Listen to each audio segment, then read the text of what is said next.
slow up, no I don't take shit, I got no love for the fakeness. If you wanna play tough and wanna hate this, I'll always show up and make a statement. I don't ever slow up, no I don't take shit, I got no love for the fakeness. If you wanna play tough and wanna hate this, I'll always show up and make a statement. Kesulitan besar yang dialami Francesco Bagnaia di Ducati pada MotoGP 2025 mengingatkan momen sulit yang pernah dialaminya mentornya, Valentino Rossi.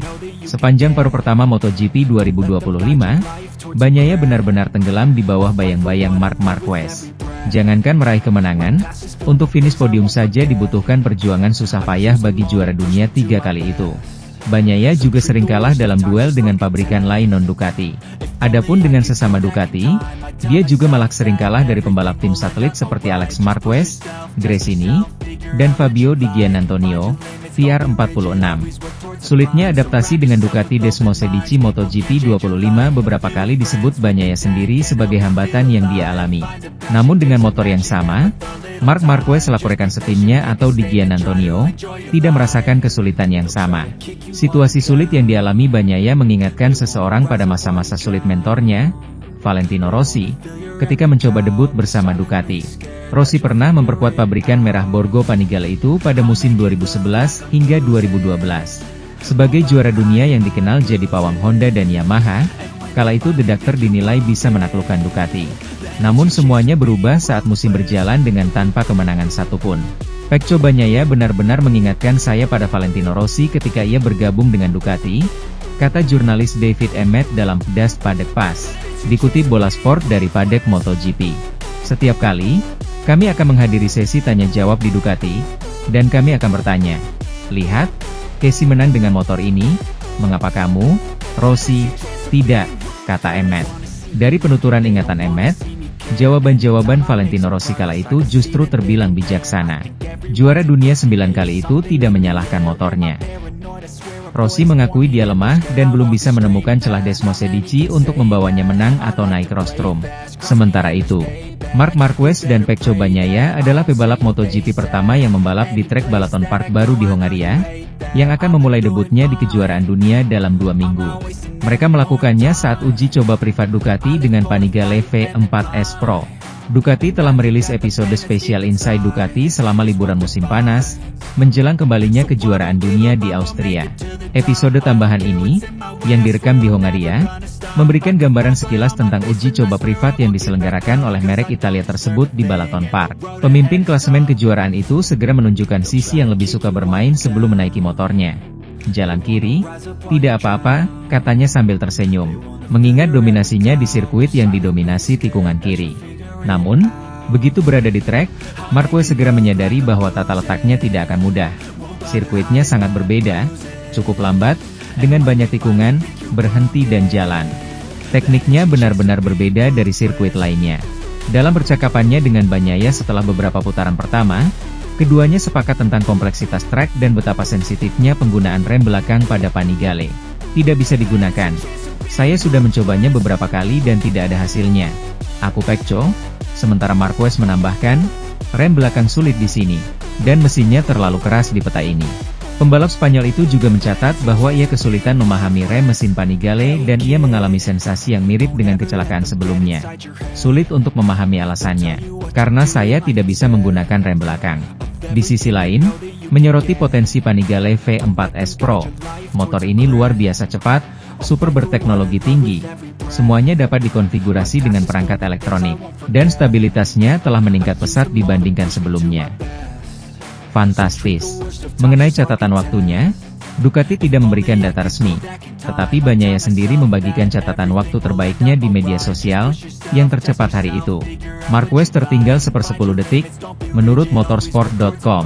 Keduanya mencatatkan rekor kompetitif, meskipun masih terpaut lebih dari 3 detik dari rekor World SBK yang dicetak oleh Toprak Razgatlioglu. Grand Prix MotoGP Hungaria akan digelar pada 22 hingga 24 Agustus, tepat setelah MotoGP Austria. Setelah tes pertama ini, Marquez menegaskan bahwa tantangan yang tidak biasa menantinya. Dalam kejuaraan ini, penting untuk memiliki sirkuit yang beragam. Maverick Vinales akan kembali beraksi di balapan kandangnya. MotoGP Austria setelah tidak dapat melakukan perjalanan ke Brno karena cedera yang dideritanya di MotoGP Jerman di Sachsenring. Maverick Vinales siap kembali ke kejuaraan dunia MotoGP. Pembalap Spanyol itu akan kembali mengendarai KTM-nya di Grand Prix Austria akhir pekan ini. Balapan kandang bagi pabrikan yang berbasis di Mattighofen tersebut menandai kembalinya kejuaraan setelah jeda musim panas. Pembalap kelahiran Rossis ini absen di akhir pekan terakhir sebelum liburan. Kembalinya kelas Premier ke Brno, akibat cedera yang dideritanya beberapa hari sebelumnya di Sachsenring.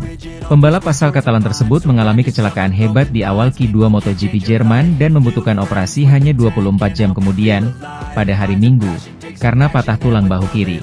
Oleh karena itu, Pol Espargaro harus menggantikannya dengan motor Tech 3-nya di Grand Prix Republik Ceko. Namun kini, segalanya telah siap bagi pembalap asli Girona itu untuk melanjutkan apa yang telah ditinggalkannya. Dalam kampanye pertama bersama perusahaan Austria yang bersikap sangat positif baginya.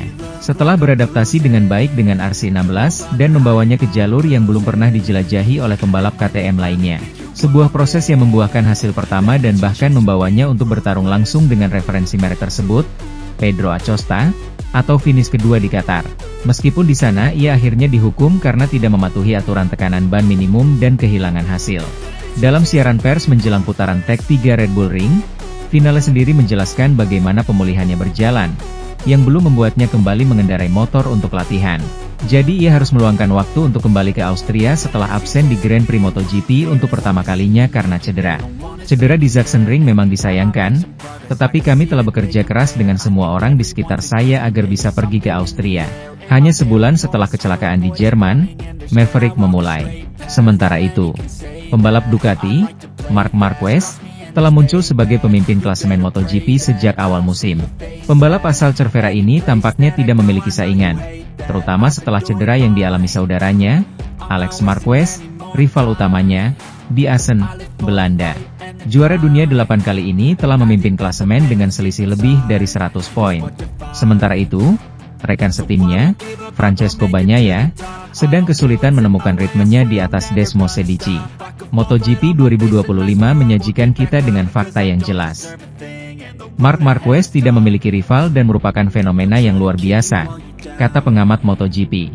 Namun, ada juga fakta kurang jelas yang menunjukkan bahwa ada seseorang yang lebih fenomenal daripada Marquez sendiri, yakni Dorna, Carmelo Ezpeleta. Dengan 2 intervensi setengah lisan dan total 20 kata, ia menghentikan kekacauan besar yang meletus. Saya merujuk pada keisengan Jorge Martin dengan Aprilia, tetapi juga situasi lain yang melibatkan pembalap yang sudah terikat kontrak yang mencoba mengakhiri kontrak mereka. Hanya pemimpin sejati yang dapat melakukan langkah seperti Carmelo Ezpeleta. Mengingat hasil yang diraih Marquez, mustahil untuk mengatakan itu bukan langkah yang tepat. Pernat menanggapi komentar mantan pembalap Brasil, Alex Barros, yang yakin bahwa Ducati telah meninggalkan Bagnaia demi Marquez.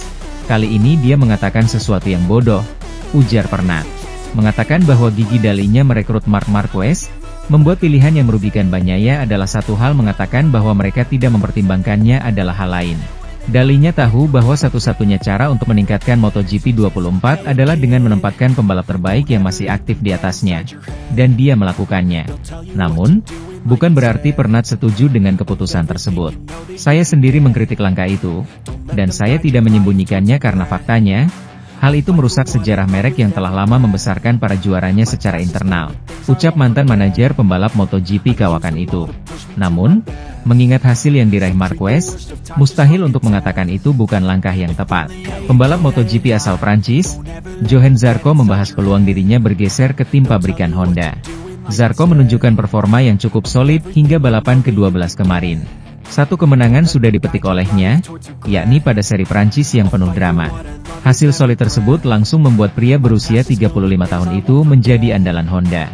Dia kini mengumpulkan poin terbanyak ketimbang pembalap Honda lain. Performa menjanjikan ini tak pelak membuat Zarco masuk bursa transfer tim pabrikan Honda. Masih berhasrat untuk menyandang status sebagai pembalap utama, dia pun tak menolak andai dirinya memang diminati oleh HRC. Bagi saya pribadi, penting rasanya untuk menjadi pembalap nomor 1, bebernya. Jadi, pilihan paling logisnya memang bergeser ke HRC. Namun, kondisi bisa berubah kapan saja di Honda, sambung Zarco. Mengesampingkan soal gabung tim pabrikan, Zarko tentu masih mengutamakan timnya saat ini, LCR. Apalagi lingkungan di tim asal Monaco tersebut sangat membuatnya nyaman. Saking nyamannya, Zarko merasa ingin memboyong seluruh timnya andai harus pindah haluan. Pilihan idealnya adalah bertahan bersama LCR, ujar Zarko. Apa yang kami bangun sangatlah bagus. Saya juga harus mempertahankan keseluruhan tim saya. Karena hal itu akan memberikan tambahan waktu dalam fase pengembangan. Di sisi lain, hubungan dengan Lucio Cecinello juga sangat menarik, tambahnya.